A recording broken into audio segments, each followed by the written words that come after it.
അസ്സലാമു അലൈക്കും. ഇന്ന് വെള്ളിയാഴ്ച രാവാണ്. നമ്മളിലേക്ക് മഗ്‌രിബോട് കൂടി കടന്നു വരുന്നത്. അപ്പോൾ അല്ലാഹുവിലേക്ക് അടുക്കണം. വുളു എടുത്ത് ദിക്റുകളും സ്വലാത്തുകളും ചൊല്ലുക.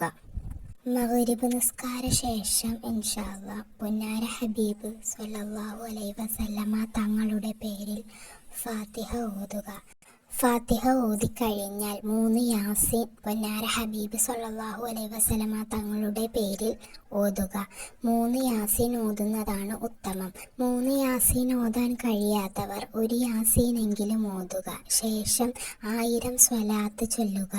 സ്വല്ലല്ലാഹു അലാ മുഹമ്മദ് സ്വല്ലല്ലാഹു അലൈഹി വസല്ലം സ്വല്ലല്ലാഹു അലാ മുഹമ്മദ് സ്വല്ലല്ലാഹു അലൈഹി വസല്ലം എന്ന സ്വലാത്ത് 1000 തവണ ചൊല്ലുക.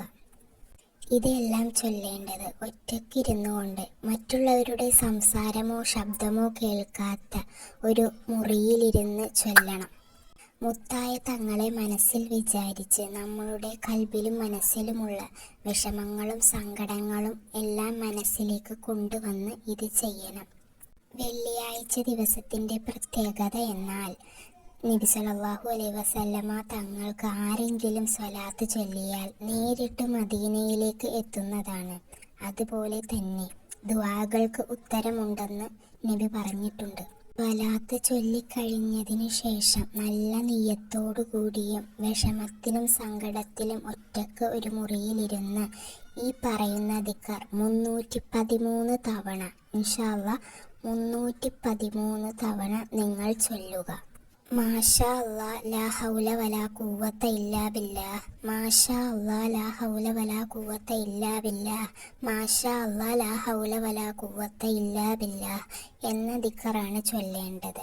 നിയ്യത്ത് വെച്ച് എന്ത് ചൊല്ലുന്നവോ ഇൻഷാ അല്ലാഹ് അതിന് പ്രതിഫലമുണ്ട്. അത് പ്രത്യേകിച്ചും വെള്ളിയാഴ്ച ദിവസങ്ങളിൽ സാധാരണ ദിവസത്തിനേക്കാൾ പ്രതിഫലമുണ്ട്. അതിനുശേഷം മുഹിയുദ്ദീൻ ഷെയ്ഖിൻ്റെ പേരിൽ ഒരു ഫാത്തിഹയോ ഒരു യാസീനോ ഓതുക. യാസീൻ ഓതാൻ കഴിയാത്തവർ ചുരുങ്ങിയത് ഒരു ഫാത്തിഹ എങ്കിലും ഓതുക. മുഹിയുദ്ദീൻ ഷെയ്ഖിനെ പിടിച്ചവർ ഇരുലോകവും രക്ഷപ്പെട്ടു. ഇൻഷാ അല്ലാഹ് അവരിൽ നമ്മളെയും അല്ലാഹു ഉൾപ്പെടുത്തട്ടെ. ആമീൻ. ദുആ വസിയത്തോടെ അസ്സലാമു അലൈക്കും.